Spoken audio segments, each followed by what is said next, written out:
Arunachal Shiva, Arunachal Shiva, Arunachal Shiva,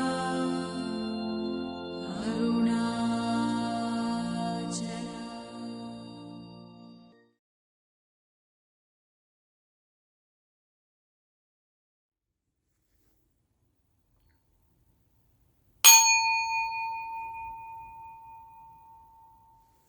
If you say about Bhagavan and Arunachala, then I think the best mantra is when we say Arunachala Ramanaya Namah, both together. I think that is something. Once he went to Arunachala, he never left it, even for one day, 1 second. He stayed there. And that is actually very symbolic to all of us. Whenever we rest in our peaceful state, we should not leave for any reason. Whatever comes in our life, good or bad, whatever the circumstances are, whatever happens, we should just abide in that pure self in our heart. Never leave it for any reason. So, no, India, we talk that he moved it for good, like moved to a place permanently, permanent abode. And it is symbolic as well as what Bhagwan did. He never left. Like people, preachers and teachers and gurus, they travel all around the world. Adi Guru Shankaracharya, he He did traveled. not even leave when there was a plague there. Many persons left when there was plague. Only 5 persons were there in Tiruvannamalai. One of them was Ramanaji. It is beautiful thing about everything in life from Bhagwan. You can learn from anything, everything, his day-to-day activities, how he lived, what he did. And this is what we have to keep reminding to our mind, to get absorbed in that beautiful place within our heart and don't move from there. Just abide in that. Whatever comes, whatever happens, nothing should move you. All efforts, all practice, all sadhana, teachings, satsang is about this only. Abide there. Don't touch anything of matter. See it, enjoy it, whatever coming, accept it, keeping a smile on your face, a genuine smile, not a fake smile, not getting really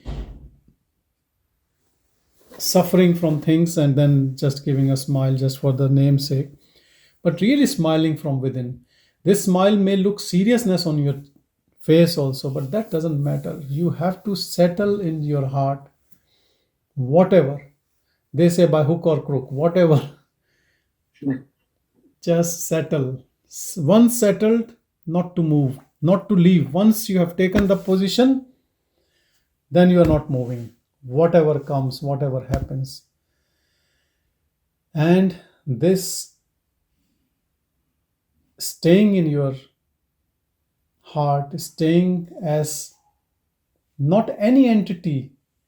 There is no entity to stay. It is just whatever it is. It is already there. So, unwavering mind, unwavering attention to the self, self attention. That's all. And when that is what our intention is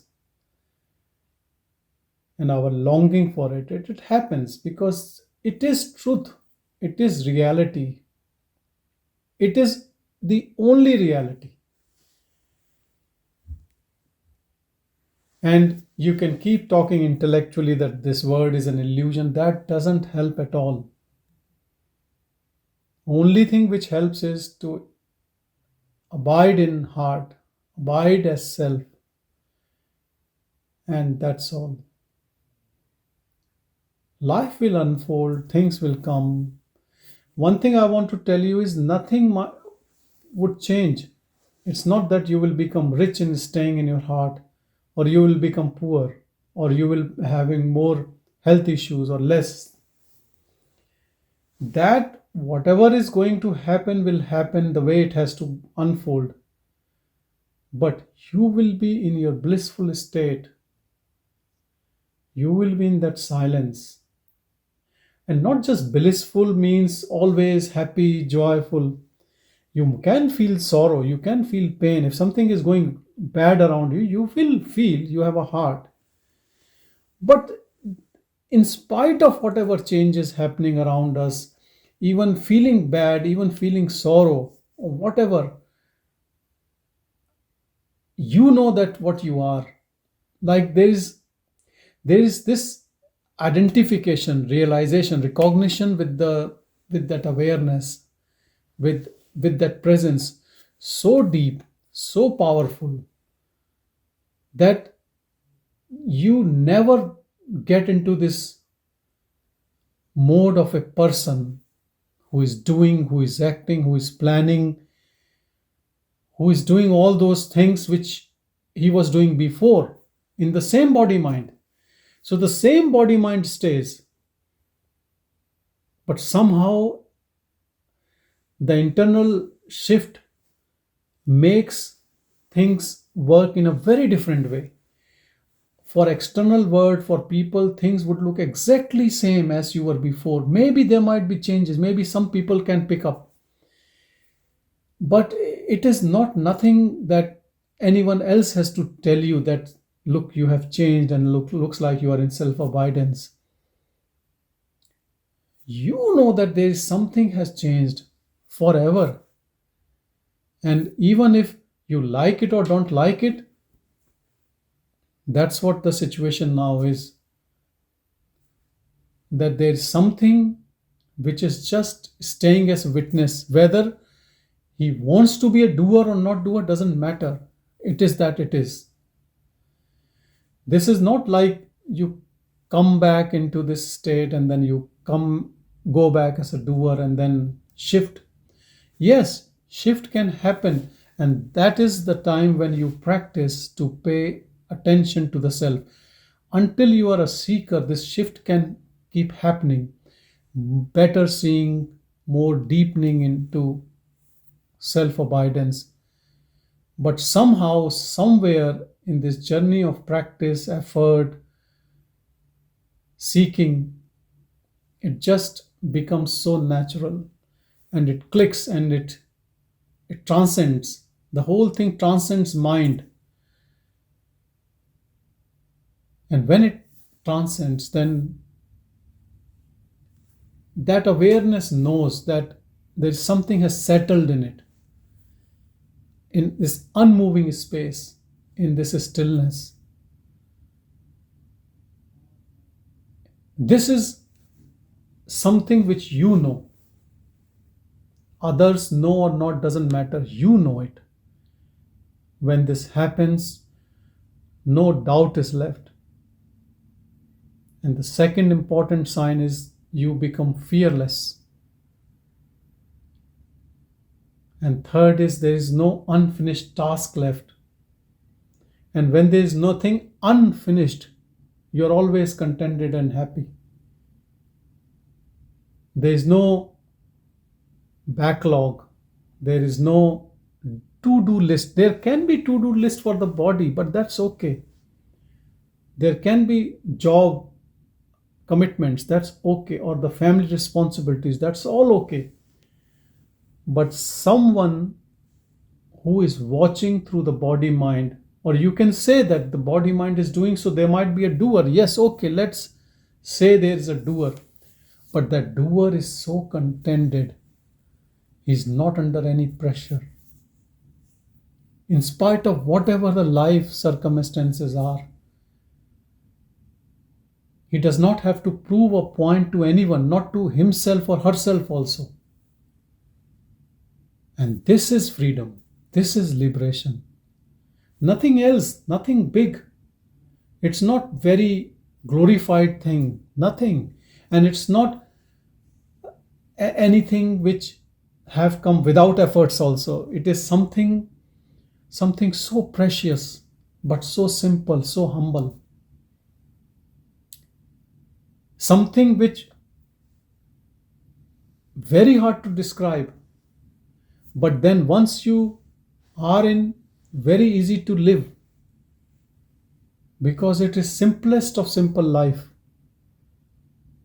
People talk about different lifestyles.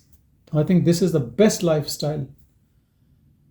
When you are abiding in yourself as self, best lifestyle. Things happens, things don't happen. You always stay in this peaceful state. There can be sorrows if something goes wrong around you. You can even cry for that reason. But still there is peace. Even in sorrow there is peace. Even in suffering there is peace. Even in joy there is peace. But yes, the person with gaining something, running around, jumping in ecstasy, that is gone. In a way, it's more equanimous peace. Peace coming without any reason. Peace coming in spite of all issues. And who is generating this peace? Like a mad person who is happy without any reason. And nobody can steal this peace from you. Nobody can increase it. Nobody can decrease it. No situation can increase or decrease it. And still life moves on. Things keep changing. Images keep changing. Scene keep changing. But there is something which knows that it is unchanging. And it is still. Who knows what it is? It is so alive. Its aliveness is so fresh. And it has that peace in it, which you only get when you get something in the external world, and then you get it and then you feel contented and peaceful. That peace is always there. And that peace not makes you peaceful. It emanates from you everywhere without any reason. Whether the person is a stranger, atheist, Bhagavan devotee, or is materialistic, doesn't matter. Everything, all images looks the same.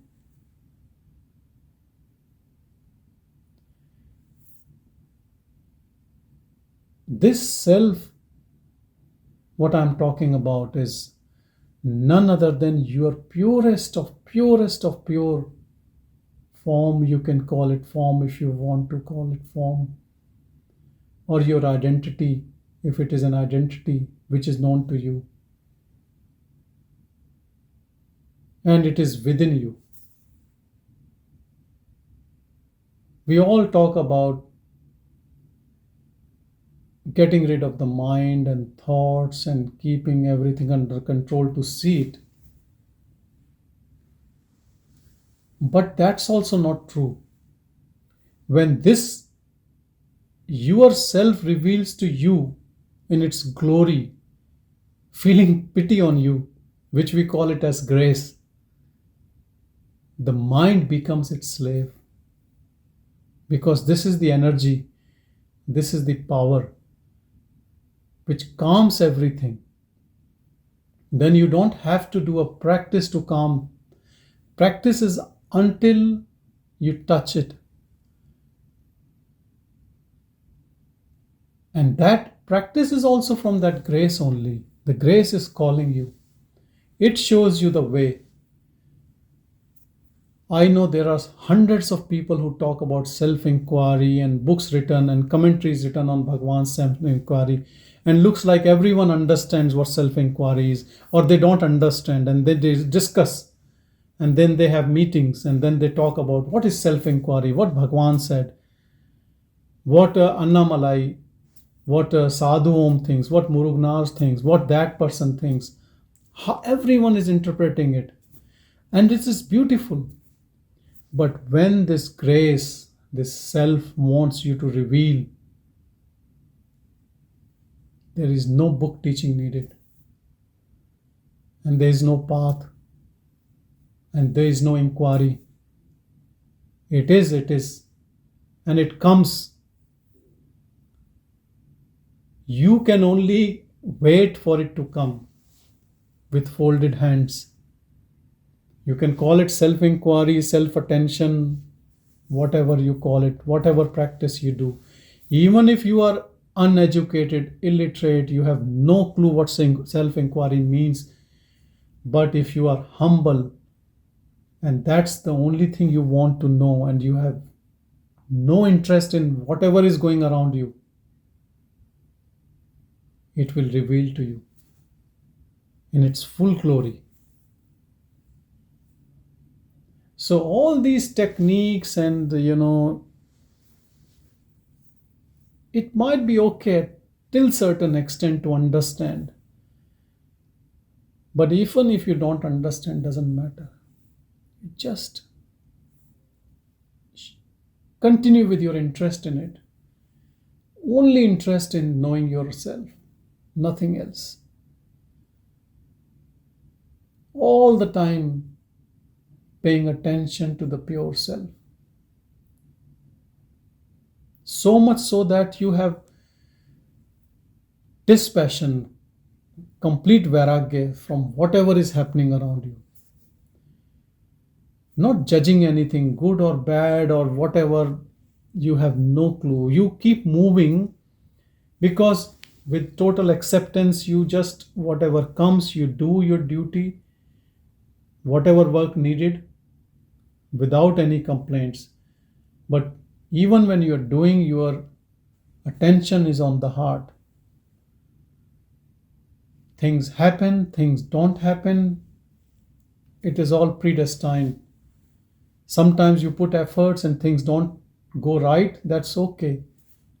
Or it goes right, that's okay. Health issues, family issues, no issues. All the issues are secondary. Main issue is to abide in the purest of pure, what you are, and paying attention there. When you become mad for it, that is the only thing, night and day, it reveals to you. It will never reveal to you if you spend 1 hour, 1 minute, 1 day, 2 days a week. It will never reveal to you. It is something which comes only when you want that only, all the time. I say all the time because you can't just think about it for 1 hour and then next 23 hours you are thinking about something else. That itself shows that you are not interested in it. Yes, you are interested, but only 1/24th of a day. Someone who is mad about it would be in that only. Whether his performance in the external world is dwindling, he's not performing to the mark, up to the mark, his appraisal report is not that good, his family thinks he's not really that sharp, whatever, doesn't matter. You just pay attention to the pure self. And that's what you want. Not because someone is forcing you to do it. And without any vested interest. Not that you want to be immortal, that's why you want to be it. You are fearful of death, that's what you want to be. It doesn't work that way. Or getting some power. Or end of suffering because I am suffering so much, so that's why I want to do it. when you do it for doing it because you love it, because of love, not fear of death or avoiding any suffering, not for any reason. Swanta Sukhaye, just because you love it. When it happens like that, it reveals to you.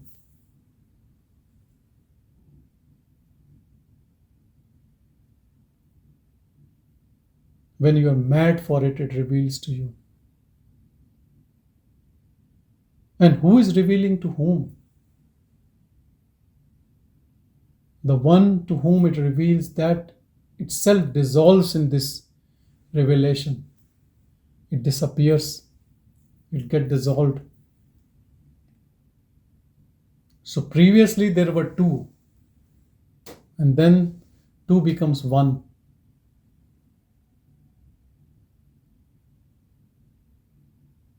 And that is yoga, that is union. That is end of all types of sufferings. And that is freedom.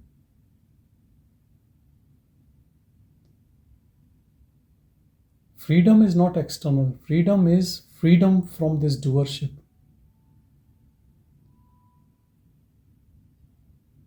The constant nagging thoughts keep coming, guiding, commenting, judging, liking, disliking, this restlessness and anxiety of next, what is next, and also worrying not about next, but also worrying about what has happened in the past, believing on this story coming through the body mind in all these years and how it will move forward. That all disappears, dissolves in this seeing.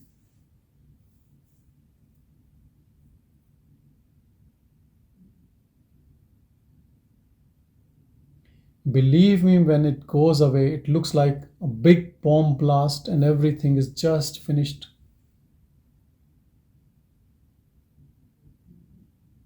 With such a complete, deafening silence, everything is just deconstructed. Like there was a form which has just completely collapsed. Nothing is left. No trace is left.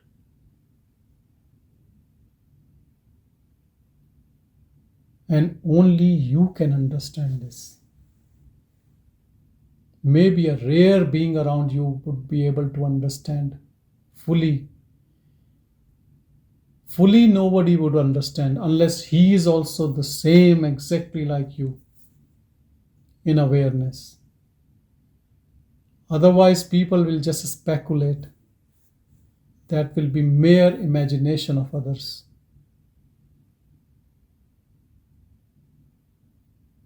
And once you stay there,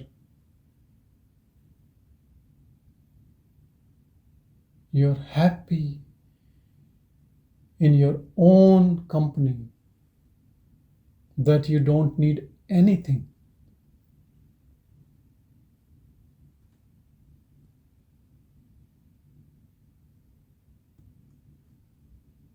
But if something comes to you, it is only you only. But you have no identification point to relate to anything. That nodal point which was relating to things with different concepts of caste, creed, nationality, color, job, profession, relation, that has dissolved. You can say now everything is related or unrelated. It is the same thing. Everything is part of you or nothing is your part. It is exactly the same.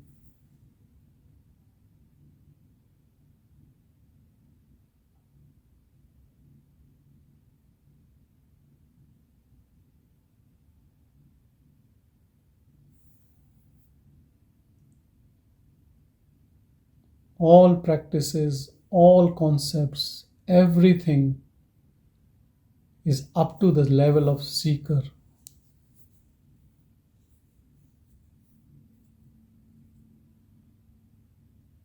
Rest all rituals and anything left is just as a gratitude.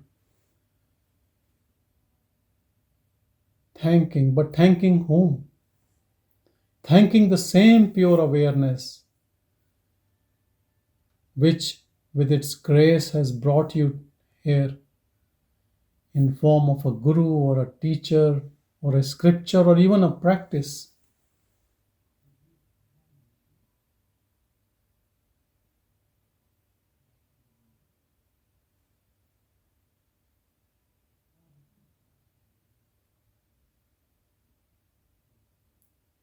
So no value of teasing around the techniques.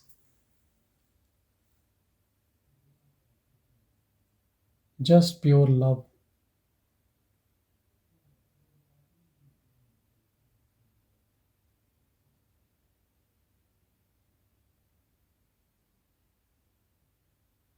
Love for this beloved, none other than you, sitting in your heart, not judging, not observing, waiting for you to melt away in it, to get absorbed in it, and to get absorbed, to have darshan of this divine self. Only requirement is that you should have no other desire, no interest at all. And when Bhagavan says disinterested action, that's what he wants to tell you very clearly. If you have interested actions outside, how can you be 100% devoted to that? That means you are still interested in this game you are playing through the body mind as a person. Then how can you see that? You can't keep one step in the word and one step within. It never works like this. You have to decide. It's all or none. It's not half and half. When you sit within with full devotion and you're not interested in anything,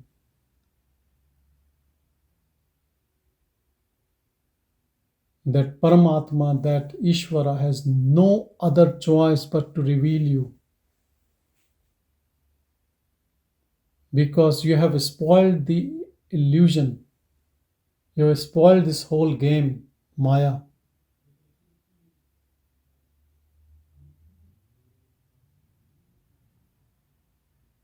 When you are disinterested in this game, this role playing, then the game ends at that moment.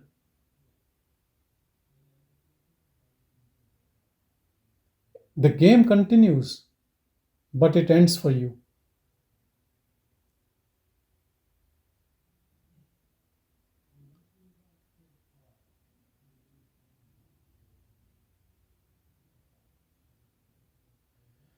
And also remember, it does not end by death of the body.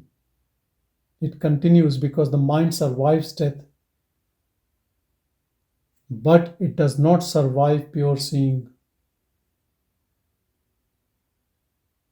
And this pure seeing can happen only when you are completely disinterested in the game you are playing through this body mind.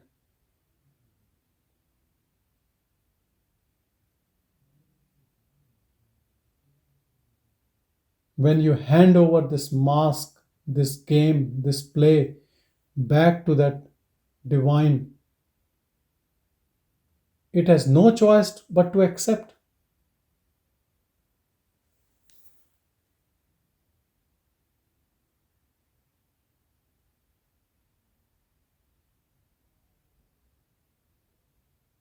But this is a point of no return.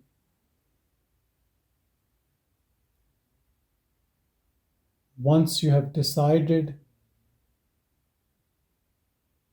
to end the game and you have given up, it's all finished for you.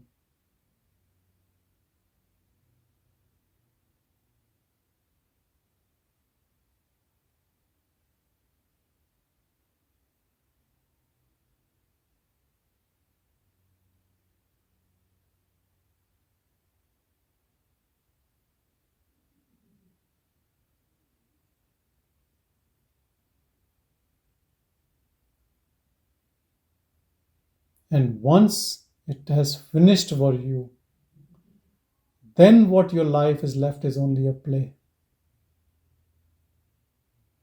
Before that, you were serious in this play.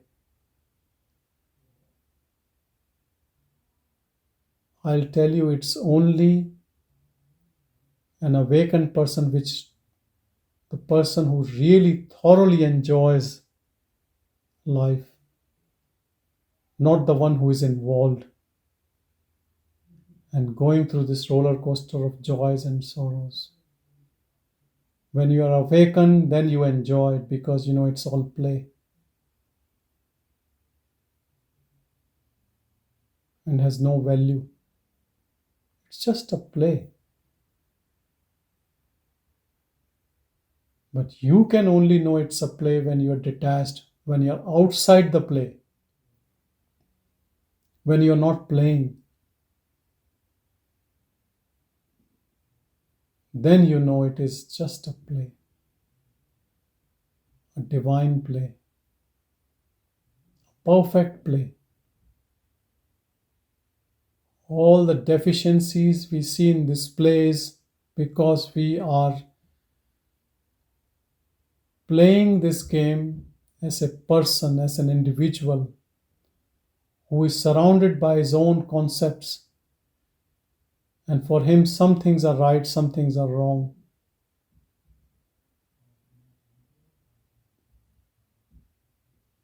But when you stay outside this play, then you know it is a play.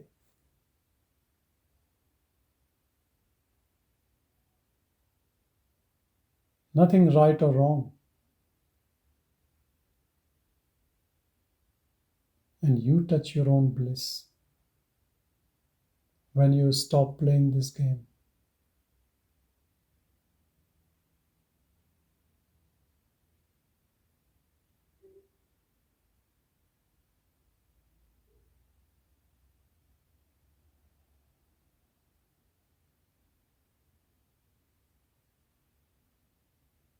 Nothing can stop you from knowing your own self except you.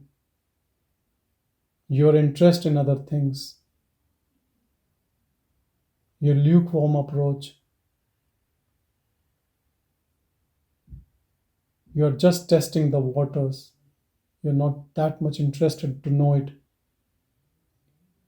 You're just checking out. It will never happen.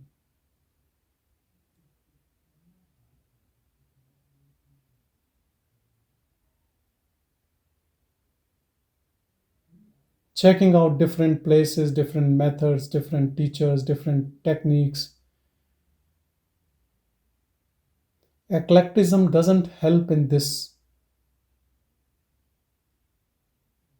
Taking small bits from here and there. Focus, pay attention, and finish it. You can't finish it. But you can develop patrata, yogyata, your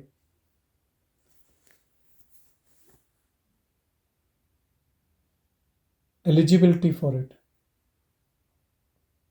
That's all you can do.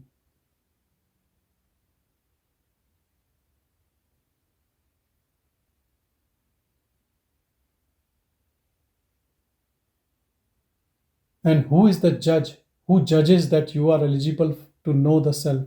Only yourself. Yourself knows you more than even you know yourself. It is eternal.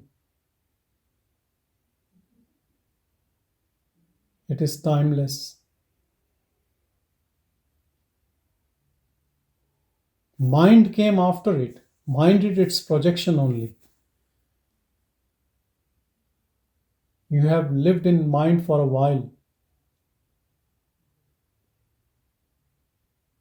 But self knows you more than what you know about yourself.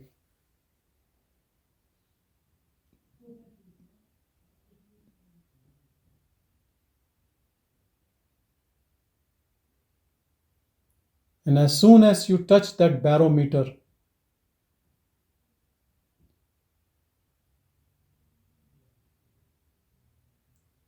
it reveals you your own self.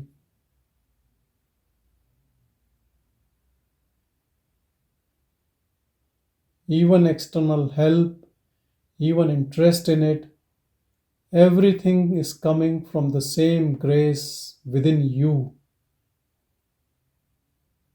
If you want to praise yourself. If you want to give credit, give all credit to yourself. You are the source. All stage is set for you only to be free. By you only.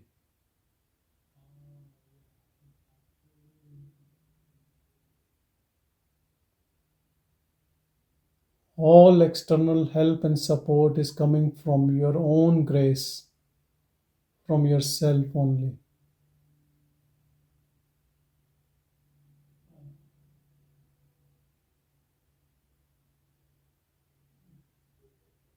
So pay attention to this pure self.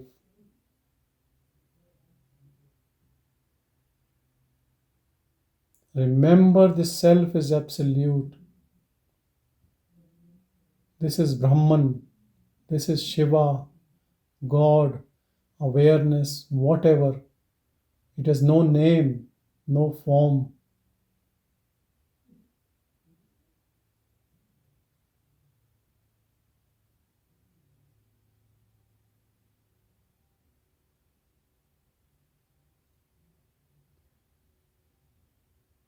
Remember, you are nothing but this awareness. And you are nothing except this awareness. You are nothing. Nothing of this world is you. Nothing belongs to you. It all belongs to this dream. What can you claim in your dream when you dream at night? Nothing. Then why do you claim right now so many things?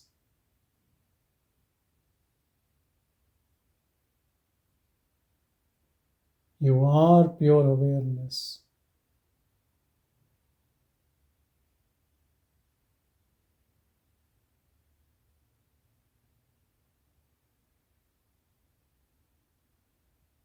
You are but only pure awareness. So don't touch anything else.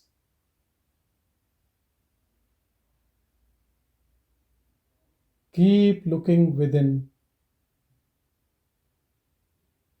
and don't move from this looking.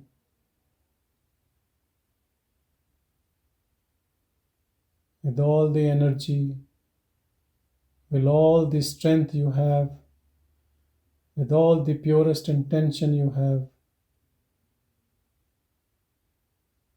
put all your money on it.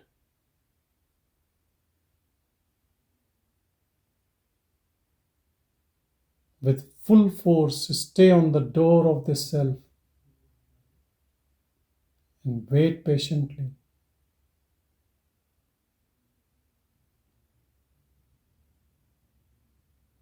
until this door opens.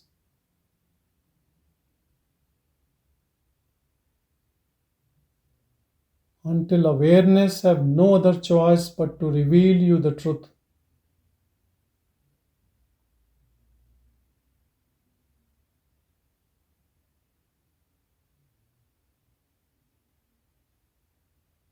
And when self reveals the truth,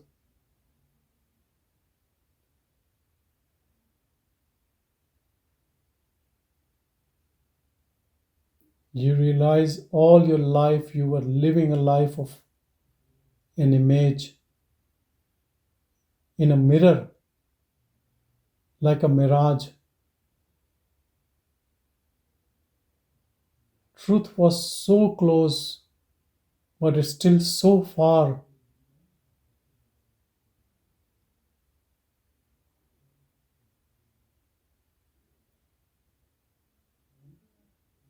But with your humble devotion, it opened, it revealed. All your life, you were believing yourself is the image in this river of mind. When the river was turbulent, you were agitated. When the river was calm, you were happy. But you were never that river. It was a reflection in the river.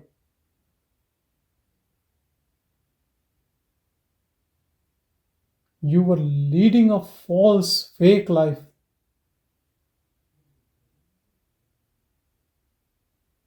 Now you know.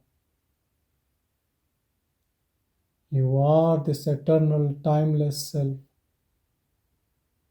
unchanging, unperturbed, still, pure.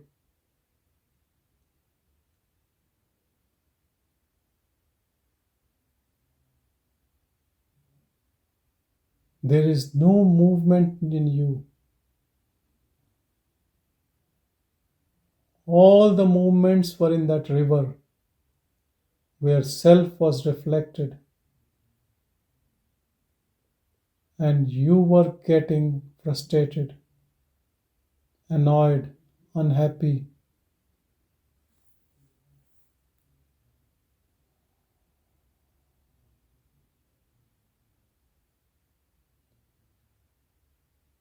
You feel so shameful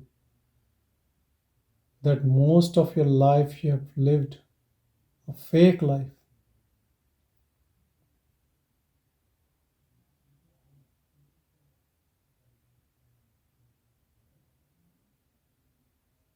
The one who was bothered by so many things in life unnecessarily,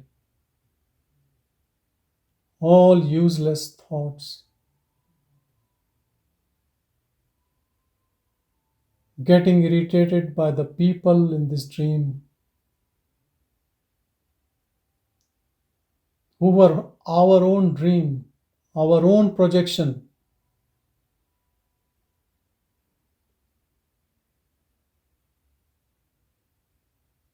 We feel so shy and embarrassed about how we fooled our own self.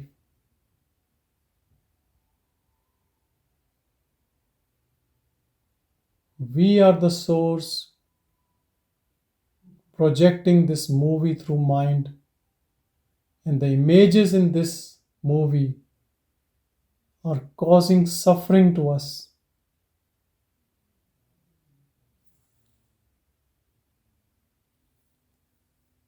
This was the illusion, biggest hypnosis.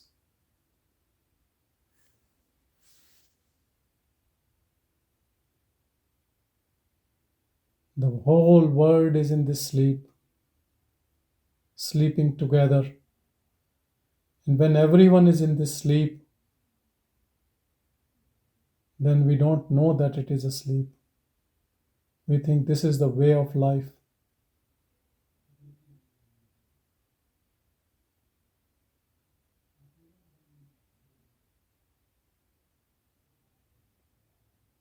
And not very far from this imaginary life is your real self. You flip, and it is you.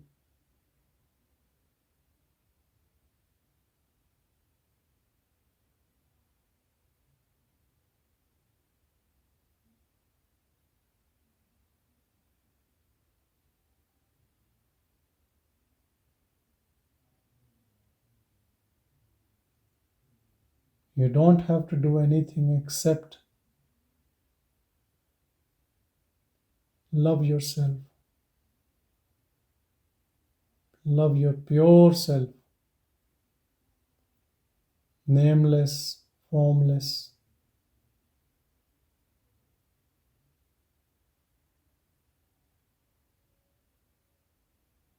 When you go within, you will definitely be able to find.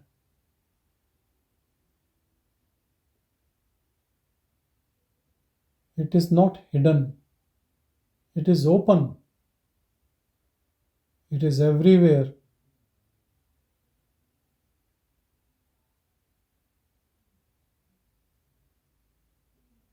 You have blind eye towards it.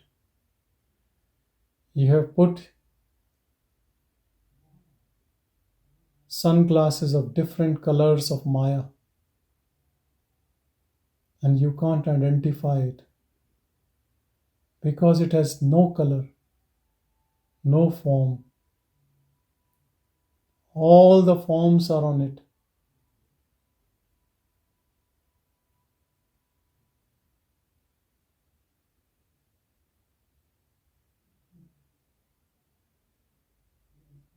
When you pay attention without these colored glasses, you see the truth. And you know it was never hidden.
Thank you, everyone, to be so patient.